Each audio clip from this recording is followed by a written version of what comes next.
Jesse jolted awake with a gasp, his shirt soaked through with sweat. He glanced at the red digits of his alarm clock. 3:27. The nightmare had been the worst yet, the details shockingly vivid. It was like he was an observer trapped inside the gigantic pachyderm's mind, feeling its primal fear and confusion. He replayed the scene, involuntarily. The sound of angry shouts, the flashing lights surrounding him in the big top. Then pain, excruciating pain as the bullets ripped through his thick hide, the realization that he was dying slowly, in the dirt while the humans just watched. Jesse shook his head fiercely, as if trying to dislodge the memories that weren't truly his. Getting out of bed on unsteady legs, he splashed cold water on his face and glanced at his haggard reflection in the bathroom mirror. Dark circles underscored his bloodshot eyes, which now regarded him with a hint of madness. He'd seen worse as a cop, but never felt so personally violated. With a sigh, he pulled on some clothes and decided to get to the station early, hoping being busy might chase away the disturbing images. By the time Jesse arrived at the 5th precinct, the night crew was already overwhelmed. Half the day, staff had called in with flu. Like symptoms, according to the harried sergeant at the front desk, few of them have been sleeping well. "Keep saying they have bad dreams," the man explained with a shrug before answering another ringing phone. In the bullpen, it was chaos. Detective Emma Lane, one of the newer transfers, spotted Jesse and quickly approached with a stack of files. "Thank God you're here. We've been swamped ever since the nightmares started." "Nightmares?" Jesse asked. His interest piqued. Emma nodded as they walked to an empty interrogation room for privacy. "From what I gather, a dozen or so colleagues have been waking up feverish and disoriented each night for the past week. Something about an elephant." Her expression was skeptical, but also curious. Jesse tensed at her words, the images from his own dream still vivid. It couldn't be coincidence that so many were experiencing the same disturbing vision. Then again, believing a ghost was haunting the entire precinct sounded insane, even to him. But he had to find answers, both for his colleagues' sake and his own fragile sanity. "I need you to compile all information on the incident last month with the circus elephant." "Tyke," Jesse told Emma with newfound urgency. "Something isn't adding up, and I aim to get to the bottom of it." Emma studied him intently, likely noticing his unsettled demeanor, but merely nodded. Consider it done. Jesse was grateful for her discretion and efficiency. Together they would unravel this strange mystery, though he feared the truths they might uncover along the way. Jesse pored over the case file that afternoon, but it only deepened his concern. Eyewitness statements from the responding officers were inconsistent, glossing over key details, like how and why the shots were fired. The autopsy report also seemed doctored, lacking photographs and minimizing Tyke's extensive injuries. By nightfall, Emma had gathered more intel, linking the bizarre dreams to the elephant's tragic fate. The discrepancies were too glaring to ignore, but presented more questions than answers. Jesse needed insight beyond policing, someone who dealt with the unexplainable. That's when he thought of Dr. Ashish Singhal, a renowned professor of occult studies at the local university. Though a long shot, the professor was their best lead. She reluctantly agreed to meet after hours at the station to discuss the puzzling matter, as she called it. While they waited, Jesse noticed Emma had grown pale while researching. "You look like you've seen a ghost, Lane." Emma sighed. "The more I read about that circus, the more twisted it gets. Turns out they had a history of animal abuse complaints. But this one just doesn't add up. Before Jessie could reply, Dr. Singhal entered like a sudden breeze, laden with books and notepads. Despite her petite frame, an aura of calm authority preceded her, introducing herself in lilting English. She got straight to analyzing their case details with keen intuition. By the time Jessie finished recounting his nightmare, Dr. Singhal sat pensive. The shared dreams do suggest something supernatural at work, and your description matches Hindu beliefs of an angry spirit seeking vengeance beyond death. But we must rule out medical causes before speculating further. She advised meditation and hypnosis to explore the subconscious roots of these night terrors. While skeptical, Jessie agreed if it provided answers fast. In her office the following evening, he succumbed readily to Dr. Singhal's soothing tones, finding himself back at the circus amid flashing lights. Jessie watched the scene unfold from outsider's vantage once more. Only this time, he noticed minute gestures and emotions, not evident in his conscious memory. The way Tyke flared his ears and shied fearfully from the commotion, rather than appear aggressively. Then a jolt of realization. He was one of the first responders on that fateful night.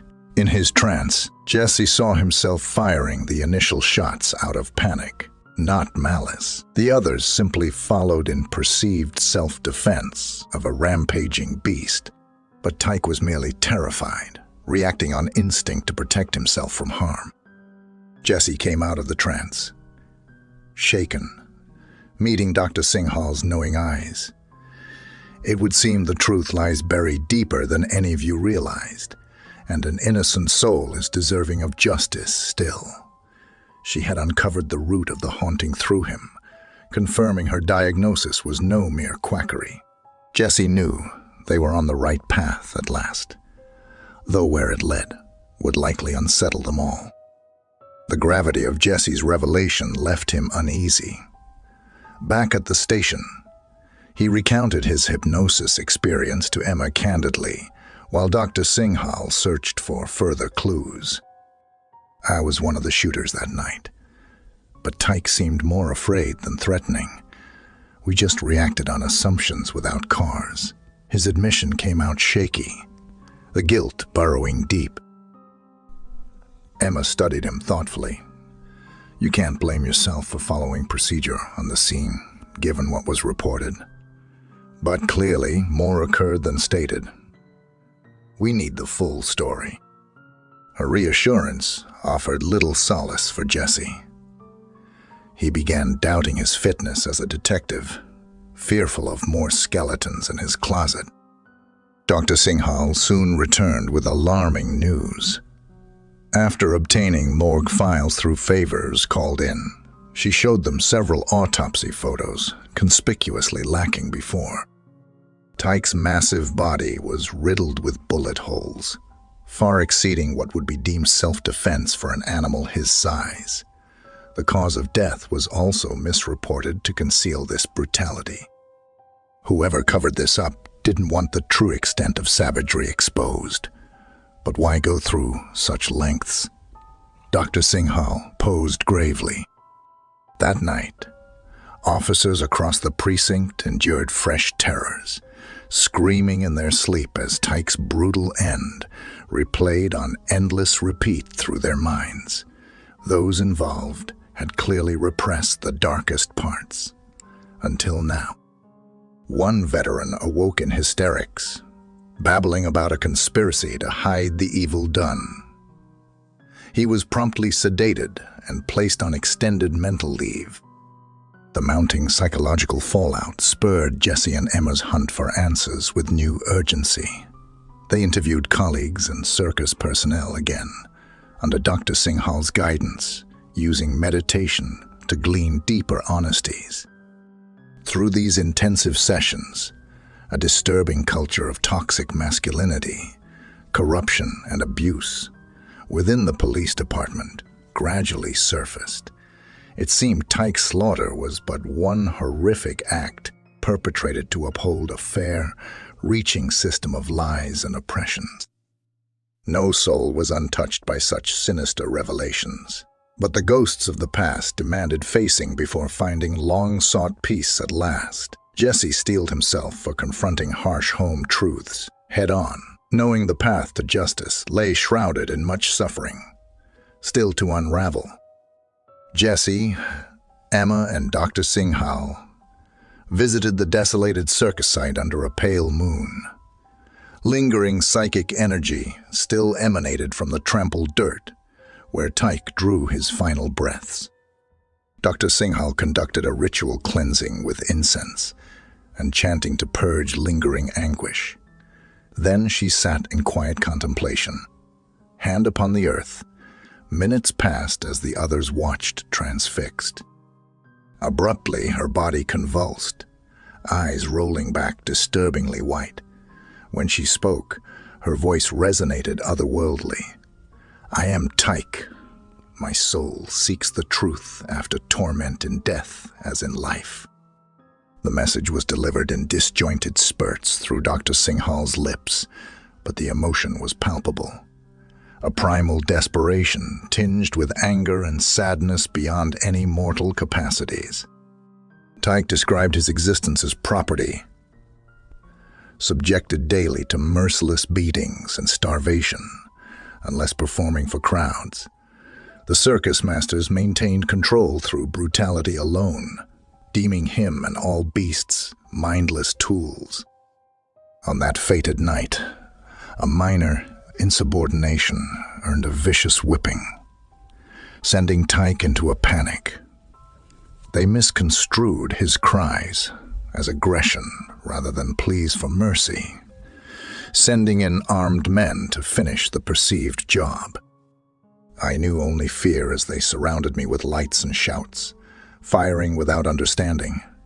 My only crime was possessing feelings like any creature. Now, my spirit finds no peace until the deceit is exposed to all. The message filled in gaps.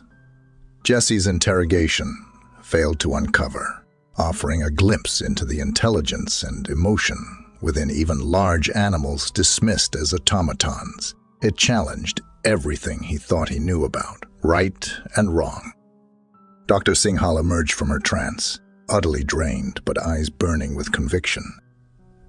Tyke's anguish emanates strong from this place. He demands the full truth, come to light and justice be served, or his tormented soul will know no rest. A heavier responsibility now fell upon them, to not only solve the mystery, but attain atonement through confronting the lies, prolonging an innocent suffering, both in life and death. The revelations unearthed new determination in Jesse, Emma, and Dr. Singhal to seek justice for Tyke. They reconvened at the station, presenting irrefutable evidence to the chief and officers involved. However, years of corruption had hardened many.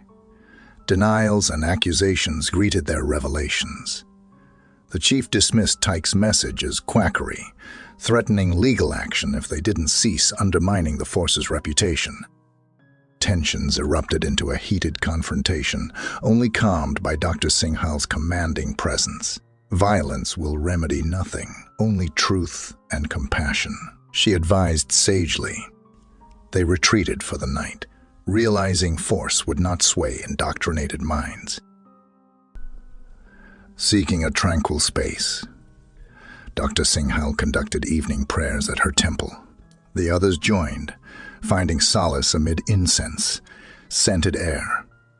A solution came to the professor during meditation.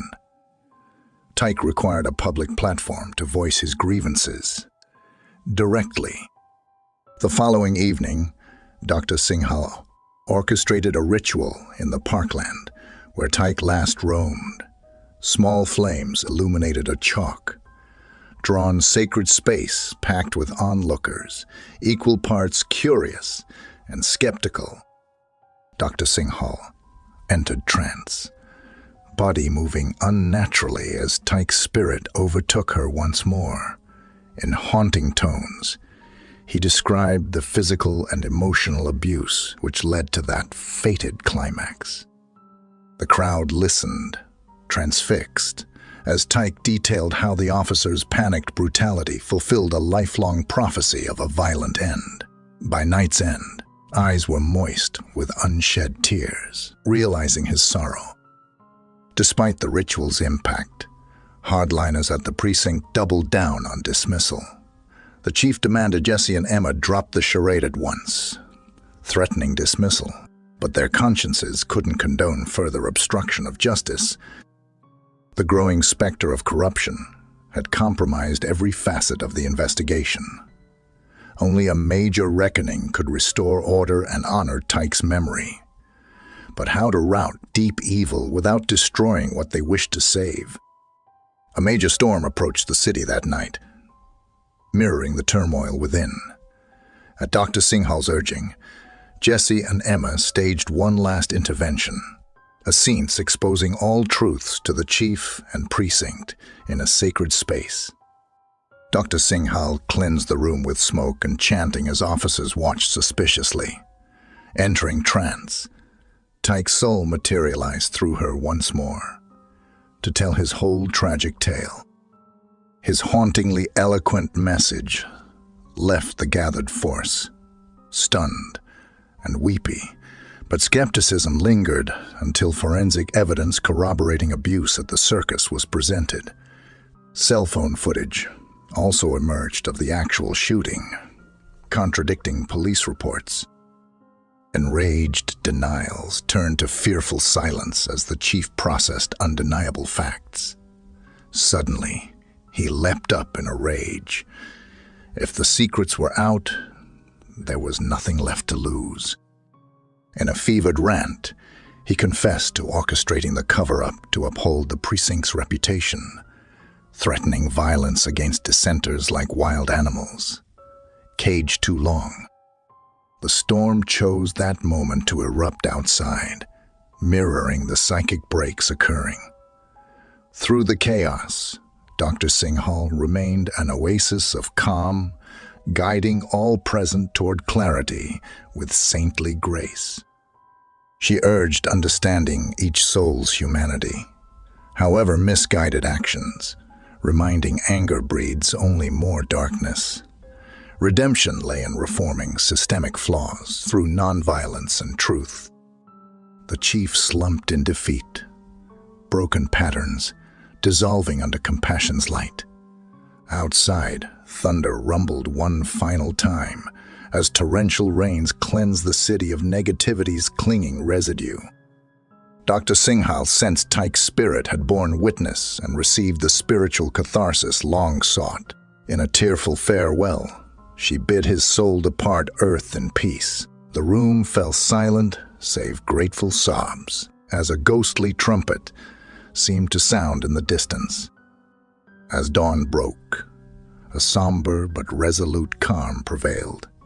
A long road to reform awaited, but the first steps toward justice and healing had been taken through open hearts and revelation's power. For Tyke and all victims, a new future seemed possible at last.